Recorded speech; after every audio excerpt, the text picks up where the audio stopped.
Hello दोस्तों, मैं हूं प्रवेश और मेरे साथ आप देख रहे हैं current affairs Bharat. Just imagine, अगर आपकी कार का ब्रेक किसी और के हाथ में हो तो क्या होगा। वो जब चाहे आपकी गाड़ी रोक सकता है, आपकी स्पीड पर ब्रेक लगा सकता है। ऐसा ही कुछ हो रहा है दुनिया की टेक्नोलॉजी के साथ, जहां चाइना के पास 85 से 90% तक क्रिटिकल मिनरल्स की प्रोसेसिंग का कंट्रोल है और इंडिया की इंपोर्ट डिपेंडेंसी लगभग 100% है। ये सिर्फ कोई आंकड़ा नहीं है, ये हमारी इकोनॉमी और सिक्योरिटी पर मंडराता एक बहुत बड़ा खतरा है। लेकिन अब इंडिया ने एक साइलेंट स्ट्राइक का प्लान तैयार किया है, एक ऐसा मास्टर स्ट्रोक जो चाइना की दादागिरी को सिर्फ कम नहीं करेगा बल्कि हमेशा के लिए खत्म कर देगा। हम बात कर रहे हैं 30 क्रिटिकल मिनरल्स के एक मैसिव नेशनल स्टॉकपाइल की, एक ऐसा खनिज हथियार जो भारत के फ्यूचर की दिशा तय करेगा। चाइना ने रेयर अर्थ मटेरियल्स पर जो कब्जा जमाया है, वो कोई हिडन सीक्रेट नहीं बल्कि एक ओपन चैलेंज है। निडोमियम, लिथियम, कोबाल्ट, ये नाम सुनते ही लगता है जैसे किसी हॉलीवुड साइंस फिक्शन मूवी की स्क्रिप्ट चल रही है। बट बिलीव मी, यही वो इनविजिबल फोर्सेस हैं जो आपके हाथ में पकड़े स्मार्टफोन से लेकर हमारे बॉर्डर की रक्षा करते T-90 टैंक तक हर चीज को जिंदा रखती है। चाइना इन खनिजों के प्रोडक्शन और रिफाइनिंग पर 60 से 90% तक कंट्रोल रखता है और ये कोई इत्तेफाक नहीं है। उन्होंने दशकों की स्ट्रेटेजी के साथ इस पर कब्जा किया है, सस्ते श्रम, कम इन्वायरमेंटल नियमों और स्ट्रेटेजिक इन्वेस्टमेंट के जरिए। आपको 2010 का वो इंसिडेंट तो याद होगा जब चाइना ने जापान को रेयर अर्थ एक्सपोर्ट पर बैन झेलने पर मजबूर कर दिया था। एक झटके में टोक्यो की बड़ी बड़ी असेंबली लाइंस थम गई, अरबों डॉलर का नुकसान हुआ और पूरा ऑटोमोबाइल सेक्टर हिल गया। ये सिर्फ जापान की कहानी नहीं, ये एक वार्निंग थी पूरी दुनिया के लिए। और इंडिया की हालत, हम हर साल इन महत्वपूर्ण खनिजों का इंपोर्ट करते हैं जिसमें एक बड़ा हिस्सा चाइना से आता है। हमारी defence, solar energy, electric vehicles, इन सब की लाइफलाइन फॉरेन कंट्रीज के हाथ में है। सोचिए, अगर चाइना ने कभी भी सप्लाई रोक दी तो हमारी प्रोग्रेस की रफ्तार कितनी धीमी हो जाएगी। ये सिर्फ इकोनॉमिक डिपेंडेंसी नहीं, ये हमारी स्ट्रेटेजिक वीकनेस का एक बहुत बड़ा सबूत है। क्या कभी आपने सोचा है कि SU-30 MKI उड़ाने वाला पायलट और राजस्थान के रेगिस्तान में सोलर पैनल लगाने वाला इंजीनियर, दोनों को एक ही चीज की जरूरत क्यों पड़ती है? जवाब है कोबाल्ट और लिथियम।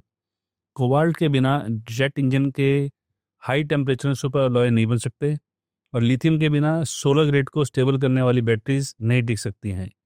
इसके बिना काम चलता ही नहीं और चाइना इसी कमजोरी का फायदा उठाता रहा है। 2023 में चाइना ने गैलियम और जर्मेनियम जैसे मिनरल्स के एक्सपोर्ट पर रिस्ट्रिक्शंस लगाए और नतीजा, ग्लोबल मार्केट में इनकी कीमतें उछल गई। इसका डायरेक्ट इम्पैक्ट हम पर पड़ा, हमारी ईवी बैटरीज की लागत बढ़ गई जिससे देश में बनी इलेक्ट्रिक कार महंगी हो गई और फॉरेन कंपनीज को भारी मुनाफा हुआ। इसका रिजल्ट, कई बड़ी बैटरीज गीगा फैक्ट्रीज के अनाउंसमेंट पर असर पड़ा और हमारे डिफेंस मेगा प्रोजेक्ट्स की कॉस्ट बढ़ने लगी। ये सिर्फ एक इकोनॉमिक झटका नहीं है दोस्तों, ये हमारी नेशनल सिक्योरिटी पर एक सीधा हमला है। सोचिए, अगर कोई हमारा दुश्मन हमारी सप्लाई चेन का गेटकीपर बन जाए तो ये सिर्फ हमारा बजट ही नहीं चलाएगा बल्कि हमारी बॉर्डर्स की सिक्योरिटी को भी अपने हिसाब से मोड़ सकता है। ये एक ऐसी इनविजिबल वॉर है जिसमें वेपन्स भले ही ना दिखें लेकिन उसकी मार बहुत गहरी होती है। लेकिन अब गेम पलट रहा है। भारत की माइंस मिनिस्ट्री ने एक गेम चेंजिंग इनिशिएटिव की शुरुआत की है, नेशनल क्रिटिकल मिनरल्स मिशन। इसका टारगेट सिर्फ एम्बिशियस नहीं बल्कि रेवोल्यूशनरी है। 2030-31 तक 1200 एक्सप्लोरेशन प्रोजेक्ट को अंजाम देना और कम से कम 5 क्रिटिकल मिनरल्स का स्ट्रेटेजिक रिजर्व तैयार करना। ये सिर्फ एक पेपर प्लान नहीं, जमीन पर काम शुरू हो चुका है। क्या आप जानते हैं कि राजस्थान के दिगना में हमें लिथियम के बड़े रिजर्व मिले हैं? जम्मू कश्मीर का रिसाई इलाका ग्रेफाइट का एक विशाल बेल्ट साबित हुआ है जो हमारी बैटरीज और एरोस्पेस इंडस्ट्री के लिए बेहद इंपॉर्टेंट है। और आंध्र प्रदेश का अनंतपुर, यहाँ तो 15 तरह के रेयर अर्थ एलिमेंट्स के भंडार मिले हैं। ये सिर्फ खोजे नहीं, ये भारत के आत्मनिर्भर भविष्य की फाउंडेशन है। सरकार ने इन एफर्ट्स को मजबूती देने के लिए 24 खनिजों को mines and minerals development and regulation act के तहत एक स्पेशल लिस्ट में डाल दिया है। इसका मतलब है कि अब इनके खनन का लाइसेंस सीधे केंद्र सरकार ऑक्शन करेगी, जिससे प्रोसेस तेज होगा, लेकिन राज्यों को उनका रेवेन्यू शेयर मिलता रहेगा। लेकिन इस पूरे मिशन का सबसे दमदार पार्ट है नेशनल स्टॉक पाइल। ये सिर्फ कोटा सिस्टम या कागजी वादे नहीं बल्कि रियल फिजिकल स्टॉक है। हम अपनी डोमेस्टिक डिमांड के बराबर इन खनिजों को स्ट्रेटेजिक वेयरहाउस में स्टोर करेंगे ताकि सप्लाई चेन में कोई रुकावट आने पर हमारी इंडस्ट्री पर असर ना पड़े। ये हमारी सुरक्षा का सबसे बड़ा कवच है। तो चलिए अब बात करते हैं उन नंबर्स की जो इस मिशन की ताकत बताते हैं। एनसीएमएम के लिए सरकार ने 16,300 करोड़ का बजट रखा है और पब्लिक सेक्टर अंडरटेकिंग से 18,000 करोड़ के इन्वेस्टमेंट की उम्मीद है। ये सुनने में बड़ा लग सकता है, लेकिन इसका रिटर्न कहीं ज़्यादा है। हमारा ईवी सेक्टर अकेले ही हज़ारों करोड़ों का इंपोर्ट बिल बचाएगा। सोचिए, जब हमारी अपनी लिथियम माइंस होंगी तो बैटरी सस्ती होंगी, इलेक्ट्रिक गाड़ियाँ आम आदमी की पहुँच में होंगी और हम पेट्रोल डीजल पर अपनी डिपेंडेंसी कम कर पाएंगे। हमारी सोलर क्रांति बिना किसी बाधा के आगे बढ़ेगी। डिफेंस सेक्टर में भी बड़ा बदलाव आएगा। जब कोबाल्ट जैसे मिनरल्स देश में मिलेंगे तो एलसीए तेजस और एमका जैसे हमारे अपने cutting edge fighter jet programmes की कॉस्ट कम हो सकती है। इसका मतलब यह है कि हम कम लागत में ज़्यादा स्वदेशी हथियार बना पाएंगे, जिससे हमारी सेना और मजबूत होगी। और सबसे बड़ा फायदा, जॉब्स। ये मिशन सिर्फ खदानें नहीं खोलेगा, बल्कि नौकरियों के द्वार भी खोलेगा। मिनरल सेक्टर में लाखों डायरेक्ट और इनडायरेक्ट जॉब्स पैदा करने की क्षमता है। जब आपके पास अपना खनिज हो तो ग्लोबल प्राइस वार में आपको एक मजबूत शील्ड मिलती है। चाइना चाहे जितना कोटा घटाए, हमारा डोमेस्टिक स्टॉक एक मजबूत बफर बन सकता है। ये सिर्फ इकोनॉमिक ग्रोथ नहीं, ये सोशल अपलिफ्टमेंट का भी एक बड़ा जरिया है। मानते हैं कि रिजर्व्स बनाना एक बात है, लेकिन उसका मैनेजमेंट और उनसे मिनरल निकालना ये एक अलग ही चैलेंज है।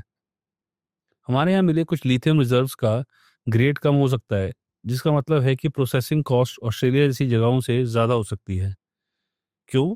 क्योंकि कम ग्रेड वाले ओर से प्योर लिथियम निकालने के लिए ज़्यादा एनर्जी और कॉम्प्लेक्स टेक्नोलॉजी की ज़रूरत होती है। इसी तरह कोबाल्ट अक्सर निकल के साथ मिला हुआ मिलता है और इन दोनों को अलग करने की सेपरेशन टेक्नोलॉजी में हम अभी भी इंपोर्ट पर निर्भर हैं। और फिर आते हैं हम अपने road blocks, environmental clearance, land rights और फॉरेस्ट डाइवर्जन। ये तीनों गंभीर मुद्दे हैं जिन्हें बिना सुलझाए कोई भी माइनिंग प्रोजेक्ट आगे नहीं बढ़ सकता। हमें इन सेंसिटिव इश्यूज को समझते हुए एक सस्टेनेबल और इंक्लूसिव रास्ता खोजना होगा। लेकिन हम इन चैलेंजेस से भाग नहीं रहे, हम उनका सॉल्यूशन निकाल रहे हैं।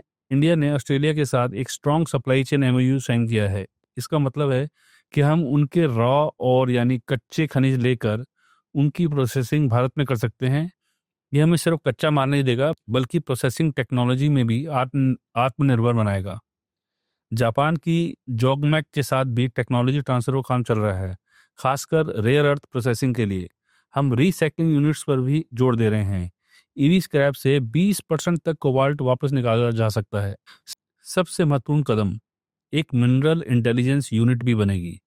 ये यूनिट जमीनी डाटा, ग्लोबल प्राइस ट्रेंड्स और रिस्क अलर्ट्स को एक ही डैशबोर्ड पर ट्रैक करेगी। इससे हम किसी भी जियोपॉलिटिकल या मार्केट के बदलाव के लिए पहले से तैयार रह पाएंगे और हमारी स्ट्रेटजी हमेशा एक कदम आगे रहेगी।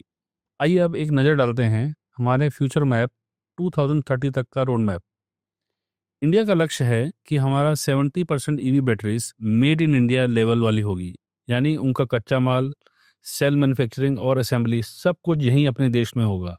ये सिर्फ एक सपना नहीं, ये एक ठोस योजना है। सोलर पैनल के लिए पॉलीसिलिकॉन में हमारी ज़रूरतें घरेलू सोर्स से पूरी होंगी, जिससे चाइना पर हमारी निर्भरता कम हो जाएगी।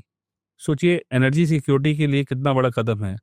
हमारा स्ट्रेटेजिक स्टॉक पाइल इतना बड़ा होगा कि हमें 90 दिन का इमरजेंसी कवर मिल सके, ठीक वैसे ही जैसे अमेरिका का नेशनल डिफेंस स्टॉक पाइल काम करता है।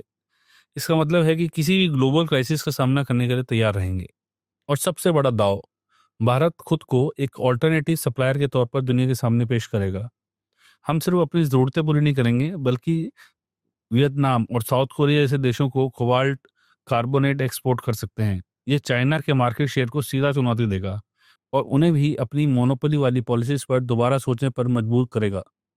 हम सिर्फ गेम चेंजर नहीं बनेंगे दोस्तों, हम गेम के गेम मेकर बनेंगे।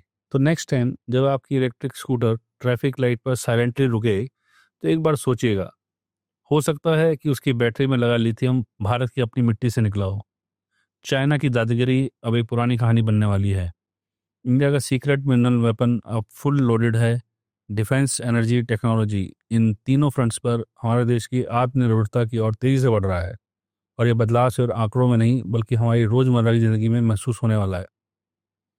इन चेंज को फील करना है तो अपनी आंखों से देखना है, तो आपका काम है सवाल पूछते रहिए, खनिज मिशन को सोशल मीडिया पर ट्रेंड कराते रहिए, और जब भी कोई कहे चाइना ही सब कुछ है, तो उन्हें यह वीडियो फॉरवर्ड करिए और बताइए कि भारत अब सिर्फ कंज्यूमर नहीं बल्कि प्रोड्यूसर बनने जा रहा है। बाकी अपडेट्स के लिए चैनल को सब्सक्राइब करिए, क्योंकि भारत की आने वाली जीत का सिलसिला यहीं से शुरू होता है। आपकी राय बताइए, कौन सा खनिज भारत को सबसे ज़्यादा फायदा दे सकता है? लिथियम, कोबाल्ट, ग्रेफाइट या कोई और? नीचे कमेंट में लिखिए। इन वीडियो को अपने दोस्तों और परिवार के साथ शेयर कीजिए और बेल आइकन दबाकर निकलिए, ताकि अगली बार जब मैं कहूँ भारत की बाजी पलटी है, तो आप पहले व्यक्ति हों जिसे पता चले।